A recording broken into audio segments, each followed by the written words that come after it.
করবো, আমার তো অনেক পাওয়ার, এত গরম আর এত পাওয়ার, তাড়াতাড়ি এর লেগে আমার বাপ মা আমার বিয়ে দিয়ে দিল। এখন স্বামীরও কাছে পাই না, এই খবিসটা বিদেশে গেছে গা, 1 মাস সংসার করছে। এই 1 মাস সংসারে কি কিছু হয়? এখনো তো ইচ্ছা করলাম কুমারী মেয়ের মতো নি। হ্যাঁ হ্যাঁ ঠিকই কইছো, কুমারী মা একটা দুটা বাচ্চা বানায় পয় পোলাপন বানায় থুয়ে তারপরে বিদেশে দেবো, তখন শরীরের গরমটা একটু কমবো। এর লেগেই তো তোমার চাচা শ্বশুর এত কষ্ট করতেছে, যে দুই একটা ফসল ফলাই হুম। বাইরে বিদেশ থেকে আসার আগে। হেই, হুম? কাম সারবা, তবে ফসল ফলাতে যাও না, এই ফসলের আবার ফল যদি হয়ে যায়, এই ফল কার পরিচয় দিব?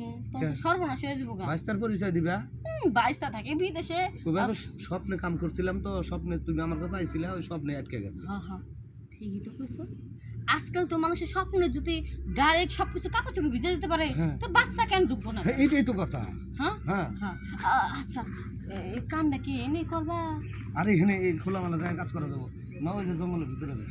আচ্ছা, আমি একটা রোমান্টিক করছি, তোমার লাগে আমার একটু রোমান্টিক করতে বলা, আর একটু নাচা নাচা। এখন আবার নাচান আছে, নাচান আছে না, নাইসে নুইসে যদি শরীর হরান করে হালাই, হ্যাঁ। তখন আবার কাম করবো কেমনে? তোমার তো তখন আমার আর হাতে ভালো লাগতেছে না, আমি নাইছে অরণ হয়ে গেছে, তুমি আমার একটু কুলে নিয়ে যাও, কোনে নিবা না? দেখো কোলে কোলে নাম যাবো না, আরে নাও। এটাই নাও।